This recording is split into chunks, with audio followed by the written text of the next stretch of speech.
안녕하세요. 뼈아대 고영서 작가입니다. 여러분 반갑습니다. 오늘은 그로스 IQ 2강이죠? 2강이고요. 오늘 여러분과 나눠볼 이야기의 주제는 돈을 주는 사람은 고객이다. 절대 잊지 말자. 라는 제목으로 한번 이야기를 해보도록 하겠습니다. 이제 저번 시간을 통해서 제가 10가지 경로를 간단하게 말씀드렸죠? 그렇죠? 이제 10가지 경로를 이제 하나하나씩 이제 패서 또 분해해서 여러분께 이제 알려드릴 텐데, 첫 번째가 바로 고객 경험입니다. 커스터머 익스피리언스입니다. 우리가 이렇게 비즈니스를 하다 보면은 또 일을 하다 보면 잊는 경우가 있습니다. 어떤 사실이 있냐면, 결국 돈은 고객한테 나온다는 것을 잊을 때가 많이 있어요. 사업을 하거나 장사를 하거나 프리랜서를 하거나 특히 우리가 직장에서 월급을 받는다 할지라도 그 돈이 다른 데가 아니라 고객을 통해서 온다는 것들을 막 일하다 보면 잊을 때가 있습니다. 그래서 고객과 고객 경험을 소홀히 할 때가 많이 있어요. 그렇죠? 우리 직장에서 월급 받지만 결국 그 월급 사장이 주는 겁니까? 아니죠. 고객이 주는 겁니다. 고객이. 그래서 우리가 일을 할 때에 가장 중요하고 항상 잊지 말아야 될 것이 무엇이냐면 바로 고객, 그리고 고객의 경험입니다. 그렇죠? 이제 고객 경험이 중요한 이유를 이제 이 책을 통해서 더 자세히 말씀드릴 텐데, 이 책에 되게 큰 장점이 하나가 있습니다. 뭐냐면 이 10가지 경로를 하나하나 설명하면서 첫 번째가 항상 그 경로가, 성공 경로가 왜 중요한지를 이야기할 때, 이 저자는 어떻게 이야기하냐면 자신의 경험이나 주관적인 생각을 얘기하지 않습니다. 정량적인 데이터를 쭉 보여줘요. 쭉 보여주면서 더 말할 것도 없다. 이 데이터만 보더라도 이 전략이, 이 성공 경로가 중요하다는 거를 어필하는 건 충분하다. 이런 식으로 얘기를 합니다. 그래서 이 고객 경험이 중요한 이유도 이 저자가 어떻게 이야기하냐면, 제가 한번 쭉 보겠습니다. 여러분도 딱 이 데이터를 쭉 보시면 중요할 수밖에 없구나 라는 생각이 들 겁니다. 자, 고객 경험이 중요한 이유. 조사 대상인 기업 간 거래 기업 3,000개 중 75%는 공급업체를 선정하는 주요 조건으로 고객 경험을 뽑았다. 고위 경영진의 68%는 미래 조직이 제품보다 고객 경험을 강조할 것이라 예상한다. 고객의 86%는 더욱 나은 고객 경험을 누리기 위해 기꺼이 지출을 늘리고 싶어 한다. 구매 경험의 70%는 고객이 어떤 대우를 받았는지 느끼는 방식으로 결정된다. 우수한 고객 경험을 제공하는 기업은 시장보다 4에서 8% 높은 수익을 거둔다. 미국인 70%는 탁월한 고객 서비스를 제공한다고 믿는 기업에 쓰는 돈을 자발적으로 평균 13% 늘리고 싶어 한다. 더욱 나은 고객 서비스를 제공하겠다는 약속은 고객에게 호소력이 있다. 미국인 59%는 더욱 나은 고객 서비스를 제공하겠다고 약속하는 기업이나 브랜드를 선택할 것이다. 맞죠? 여기는 이제 주 대상이 미국인이었지만 우리나라와 크게 다르지 않을 거라는 생각이 듭니다. 자, 여러분은 어떤 고객 경험을 받을 때 되게 좋았나요? 아니면 어떠한 고객 경험을 받았을 때 매우 싫었나요? 저 같은 경우는 고객 경험하면 가장 기억에 남는 게, 제가 20대 때 게임을 많이 했다고 했잖아요. 20대 내내 했던 게임이 바로 블리자드 게임입니다. 아마 들어보셨을 거예요. 스타, 월드 오브 워크래프트, 디아블로. 그래서 그야말로 한 10년을 호령했던, 전 세계 게이머의 마음을 사로잡았던 회사인데, 가장 유명한 게 이제 스타죠. 그리고 이제 디아블로. 이것이 뜨면서 이 회사가 엄청나게 떴는데, 실제로 스타가 띄었을 때 스타가 게임 자체가 되게 뛰어나서 전 세계적으로 인기를 끌었던 건 아니었습니다. 독특한 고객 경험을 두 가지를 줬어요. 제가 판단했을 때에는. 첫 번째는 무엇이냐면 배틀넷이었습니다. 그 당시에 스타는 이제 실시간 전략 시뮬레이션 게임이었는데요. 그 당시에 스타만 있었던 게 아니라 뭐 커맨드 컨커, 다크레인, 그 다음에 토탈 어니힐레이션 등 게임성으로 보면 크게 차이 나지 않는 훌륭한 게임들이 많이 있었어요. 그런데 결국 스타가 살아남고 독보적으로 치고 나갈 수 있었던 이유 중에 하나는 배틀넷 시스템이 있었습니다. 그게 뭐냐면 지금이야 우리가 많은 사람들이 동시에 게임을 하고 어떤 방을 만들어서 1대1, 2대2, 3대3, 4대4 이렇게 게임하는 거, 대결하는 거에 대해서 이상하지 않잖아요. 그렇죠? 그 당시만 하더라도 우리가 어떤 어떤 방을 만들어서 누구를 어떤 사람이든 와서 불러들인 다음에 1대1, 2대2, 3대3을 한다는 것을 상상하지 못했습니다. 그 당시에 온라인으로 대결한다는 것은 무엇이었냐면 모뎀으로 서로 연결을 해서 1대1로 하는 거였지, 특정 서버에 어떤 방을 만들어 가지고 거기서 막 다수가 치고받고 하는 어떤 그런 경험이 없었어요. 근데 스타는 그걸 제공했죠. 물론 스타 때 나오는 것이 아니라 그전에 그 디아블로 때 나왔지만 그것이 이제 계승이 돼가지고 스타 때 배틀넷이 뜨게 된 거죠. 와, 그 당시에는 충격이었습니다. 너무너무 재밌었고요. 이렇게 온라인으로 게임을 할 수도 있구나 라는 거였죠. 두 번째로는 이게 대결 게임이다 보니까 이제 스타 같은 경우는 세 가지 종족이 있잖아요. 저그, 테란, 프로토스 들어보셨죠? 근데 여러분 생각해 보세요. 내가 이 세 개 중에 하나 종족을 고르려고 하는데 한 종족이 유독 강해. 예를 들어서 저그가 너무 강해서 테란이나 프로토스를 만나면 맨날 이기는 거예요. 거의 대부분 같은 실력이면 항상 이겨요. 그러면 사람들이 뭐만 할까요? 저그만 하겠죠? 그럼 저그만 계속하면 이 게임이 유지가 될 수 있겠습니까? 그렇지가 않죠. 그래서 이런 대결 게임은 이 종족이나 어떤 진영 간의 밸런스가 되게 중요합니다. 그런데 스타 같은 경우는 특히나 이제 세 종족이 있어가지고 밸런스 맞추는 게 쉽지 않았는데 끊임없는 패치와 어떤 그 전쟁의 지도를 제공하면서 완벽하진 않지만 밸런스를 맞추려고 매우 노력을 많이 했습니다. 그 노력이 되게 가상했어요. 그리고 그거를 밸런스 패치를 할 때 그래도 최소한 어떤 유저들, 고객들의 소리를 들으려고 노력을 했습니다. 그런 것들이 누적이 되면서 스타가 빵 튀게 되고 블리자드가 팍 이렇게 일어설 수 있는 계기가 되었던 것이죠. 디아블로 같은 경우는, 디아블로 2 같은 경우는 이게 엄청나게 팔려나갔거든요. 팔려나갔는데 제가 좀 놀랐던 게 디아블로 2라는 게임이 나온 지가 2000년도일 거예요. 2000년도인데 이거는 일반 온라인 게임, 그러니까 우리가 지금 하는 온라인 게임 같은 경우는 매달 돈을 내는 경향이 많은데 이거는 그냥 CD 하나 사면 끝입니다. 다시 말해서 근데 기업 입장에서 CD 팔면 솔직히 그 이후에는 관리를 덜 해줘도 돼요. 그런데 끊임없이 관리를 해주는데 언제까지 관리를 해줬냐면 2000년에 게임이 나왔는데 2009년도인가요? 그때 밸런스 패치를 해줬습니다. 다시 말해 이제 그 게임이 옛날 때 2000년대, 2001년도, 2002년도에 엄청나게 인기가 많았지만 그 이후에 지나가면서 다른 새로운 게임이 생기고 많이 안 하게 되잖아요. 그래서 2009년도 됐을 때에는 당연히 하는 사람이 별로 없었죠. 그런데도 불구하고 게다가 추가적으로 돈을 고객이 내는 것도 아님에도 불구하고 밸런스 패치를 해줬습니다. 한마디로 고객을 이 회사가 어떻게 생각하고 있구나, 어떻게 하면 고객 경험을 극대화시킬 수 있는가를 고민하고 노력하고 있구나 라는 것들을 느끼면서 브랜드의 충성도가 높아졌다는 것이죠. 그런데 2010년 이후로 쭉 가면서 그러한 고객 경험의 극대화라는 기조를 블리자드가 거의 잊어버립니다. 지금은 모바일 게임 쪽은 잘 나가지만 PC 게임 쪽은 많이 죽었죠. 거의 고객 소리 듣지 않습니다. 그래서 얼만큼 고객 경험이 중요한지, 그리고 저희 와이프한테 물어봤어요. 저는 이제 약간 고객 경험이 좋았던 에피소드였는데 너는 안 좋았던 경험이 뭐가 있냐 물어봤더니 좀 색다른 걸 얘기하더라고요. 매장에 들어갔는데 그냥 서비스가 그냥 안 좋은 건 그렇게 기분 나쁘지 않대요.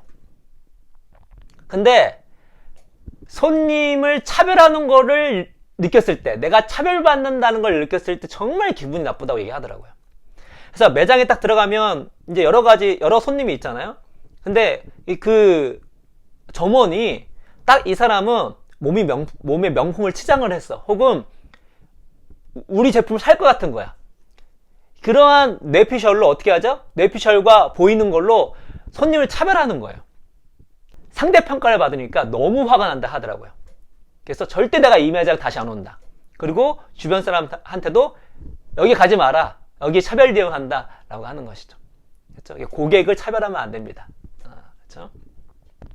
그만큼 우리가 고객 경험이 이제 중요한데, 그럼 고객 경험이 무엇이냐? 이 책에서는 이렇게 얘기합니다. 이렇게 정의를 해요.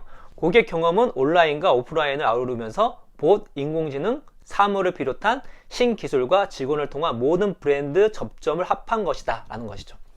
단순히 어떤 서비스나 제품 자체만을 얘기하는 것이 아니라 고객이 이 브랜드를 접하는 모든 거를 다 통틀은 걸 얘기한다는 것이죠. 그렇죠? 그러니까 매장에 들어가면 당연히 매장에 들어가면 점원의 어떤 그 서비스는 기본이고, 또 옷을 샀을 때 그 옷에 대한 제품의 느낌부터 당연히 하거니와 이후에 애프터 서비스 까지 다 총괄해서 고객 경험이 누적된다는 것이고, 나중에 그 제품에 대해서 뭔가 문의를 했을 때 그 문의를 누가 하냐면 로봇이 하는 거예요. 로봇이. 요즘에 챗봇이라고 있죠? 그렇죠? 챗봇이 얼마나 또 친절하게 또 아주 적합하게 답변하는가, 이런 것들이 다 합쳐가지고 고객 경험이 된다는 것이죠. 그럼 우리가 비즈니스를 할 때 고객 경험을 극대화시키기 위해서 어떤 거를 가장 중요하게 생각해야 될까요? 바로 고객이 누구인지를 정확하게 알고 있어야 됩니다. 우리가 보통 고객을 하면 그냥 소비자만 생각해요. 소비자. 그거는 B2C만 그렇죠.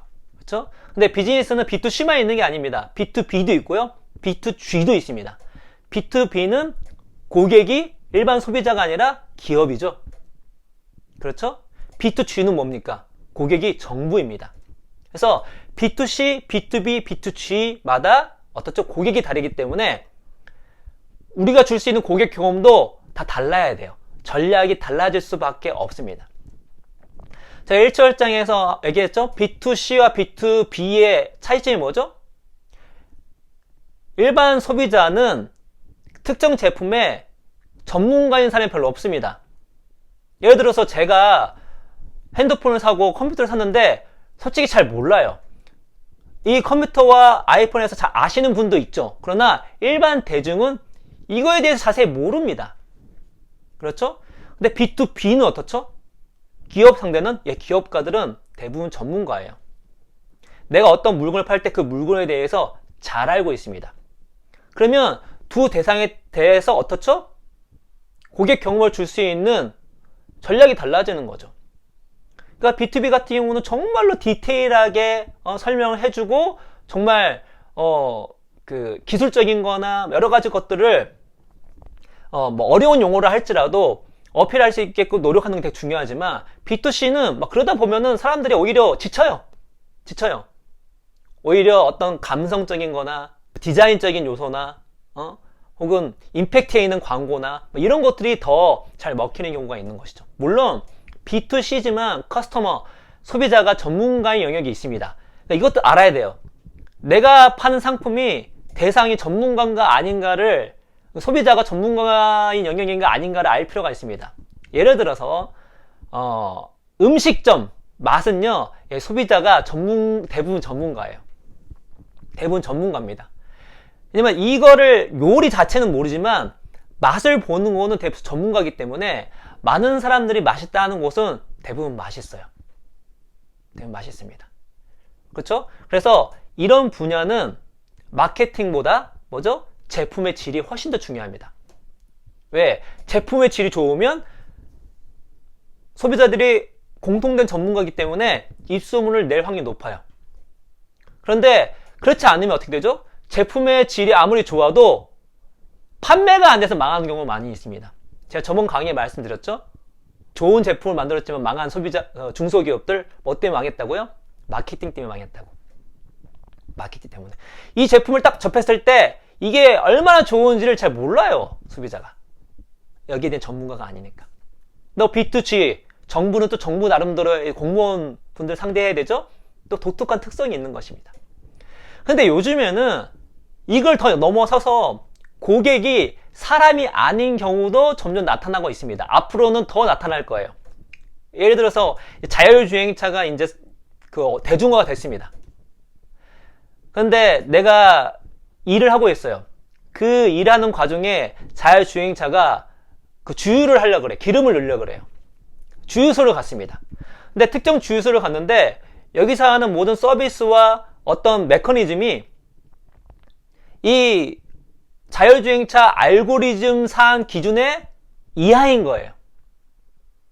그러면 이 자율주행차가 어떻게 판단할까요? 아, 여기는 다시 오면 안 되는 곳 라고 알고리즘상 정할 수 있지 않을까요? 그러면 나중에 어떻죠? 난 일하고 있는데 얘는 내 차는 A 주유소에 가는 게 아니라 B 주유소로 가겠죠. 그럼 A 주유소는 고객을 놓치는 것입니다. 그렇죠? 그래서 앞으로는 고객이 인공지능이나 로봇이 될 수 있어요. 그래서 여기에 알고리즘이 무엇을 원하는지를 파헤치는 건 중요할 수 있습니다. 시대가 바뀌는 거죠. 그런 시대가 지금 오고 있죠? 오고 있습니다. 나중에 이제 로봇 비서가 한 명씩 다 붙어가지고 어떤 물건을 사거나 내가 중요하지 않는 거에 대해서 굳이 의사결정을 내지 않는 것들은 비서한테 맡길 수도 있어요. 그러면 어떻죠? 예, 그 로봇을 상대를 해야 하는 거죠. 기업은. 그러면 그 로봇이 어떤 알고리즘이고 어떤 패턴으로 찾는가에 대해서 연구를 해야 되겠죠. 그래서 우리가 비즈니스 할 중요한 게 무엇이냐면 뭐죠? 고객이 누구인가를 아는 것이 매우 매우 중요합니다.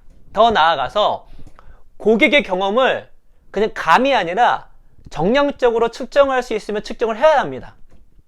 그러니까 최소한 설문조사나 혹은 피드백을 받는 거는 기본이거니와 뭔가 고객의 경험을 데이터로 얻을 수 있으면 최대한 다 얻어야 돼요. 요즘에 이제 SNS 같은 경우는 좋은 게 무엇이냐면 유튜브나 페이스북이나 등등 이곳에서 어떤 데이터 툴을 줍니다. 그래서 고객의 반응도를 정량적으로 평가를 할 수가 있어요. 그렇죠? 근데 아마 산업마다 다 특색이 다르기 때문에 제가 알기로는 그 업태마다 그 산업마다 하는 일마다 적합한 고객 경험 데이터를 얻을 수 있는 툴들이 있을 것입니다. 그런 것들을 찾아보고 최대한 활용해가지고 그냥 내가 고객의 표정이나 이런 걸로 판단하는 것이 아니라 고객 자신의 어떤 느낌으로 판단하는 것이 아니라 어떻게 해요? 예, 그런 데이터를 분석해가지고 파악할 필요가 있다는 것이죠. 물론 모든 의사결정은 정량적, 정성적 평가를 같이 해야 됩니다. 그런 데이터는 빅데이터로 보는 것이지만 어떻죠? 실제로 고객의 목소리를 들을 필요가 있어요. 스몰 데이터를 들을 필요가 있습니다. 이런 것들을 최대한 모아가지고 의사결정을 내릴 때에 고객 경험을 극대화시킬 수 있는 것이죠. 그렇죠? 우리가 이 성공 10가지 중에 고객 경험 경로가 중요한 이유는 무엇이냐면요. 이 10가지 중에 잘했을 때 최대 보상을 주는 것이 무엇이냐면 바로 고객 경로입니다. 반대로 최대의 피해를 주는 것도 뭐다? 고객 경험. 이거를 망쳤을 때 최대 피해를 봅니다. 특히 고객 경험에서 실패를 하잖아요. 이거를 복구하는데 비용이 너무 많이 듭니다. 그래서 이 10가지 성공 경로 중에 최대 보상과 최대 피해를 주는 것이 고객 경험이기 때문에 이거는 고객 경로의 1순위가 될 수밖에 없어요. 1순위가. 그리고 이거는 고객 경험은 선택사항이 아닙니다. 필수사항입니다. 나머지 10개 중에 9개는 선택이에요. 맥락에 맞춰서 또 순서에 맞춰서 결합 상황에 맞춰서 선택할 수 있지만 고객 경험은 디폴트 필수사항이다. 그래서 이거는 모든 이 경로의 결합에 1순위에 둬야 된다 라는 것들을 잊지 마셔야 됩니다. 그래서 책에서는 뭐라고 얘기하냐면 이렇게 얘기합니다. 다음 사실은 확실하다. 자신이 어떤 산업이나 부분에 종사하든 예외는 없다. 고객 주도 기업으로서 브랜드에 대한 고객 경험과 고객에게 집요하게 초점을 맞추는 것은 그저 10가지 성장 경로의 하나가 아니라 뒤이은 모든 경로에 토대여야만 한다. 내가 고객 경험을 성장 경로로 꼽는 것도 이 때문이다. 기업이 고객 경험 경로를 성장 추진 요소로 사용하려면 고객 경험을 모든 사업 단위, 기능, 결정, 직원의 교차 지점에 존재하는 핵으로 삼아야 한다 라고 얘기를 하고 있습니다. 그래서 여러분이 비즈니스를 한다면, 장사를 한다면, 프리랜서를 한다면, 사업을 하신다면, 직원으로 있다 할지라도 항상 잊지 말아야 되는 건 무엇이냐면, 돈은 누구한테 나온다? 고객이다. 사장한테 나온 게 아닙니다. 우리 리더한테 나오는 게 아니에요. 우리 제품이 돈을 주는 게 아니에요. 그렇죠? 누가 주죠? 고객이 준다는 거. 이거를 항상 잊지 말아야 됩니다. 그래서 비즈니스의 모든 전략의 토대는 고객 경험이어야 돼요.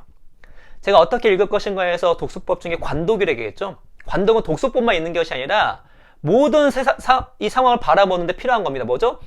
특정 관점으로 책을 읽는 게 관독이에요. 특정 관점으로 무엇을 보는 것이 관독입니다. 관독을 하면 무엇을 볼 수 있냐면 본질을 볼 수 있어요. 디테일은 좀 놓칠 수 있지만 본질을 꿰뚫어 볼 수가 있습니다. 비즈니스의 본질, 돈을 버는 거의 본질은 고객이에요. 최고의 고객 경험을 줘야 됩니다. 그래야지만 고객이 여러분에게 돈을 주는 것입니다. 그래서 그거를 항상 잊지 않고 우리가 하는 모든 사업 단위, 모든 브랜딩, 모든 마케팅, 모든 상황들을 어떻게 하면 고객 경험을 극대화시킬 수 있을까라는 관점에서 만들고, 다른 나머지 9가지 경로를 쓸 때에도 어떻게 하면 고객 경험을 극대화시킬 수 있을까라는 관점 안에서 결합을 하고 맥락을 바꾸고 순서를 짜게 된다면, 여러분이 성공할 확률은 높아지고 실패의 확률은 떨어질 거라는 말씀을 드리면서 오늘 이야기는 이것으로 마치고 다음 3강으로 찾아뵙도록 하겠습니다. 여러분 감사합니다.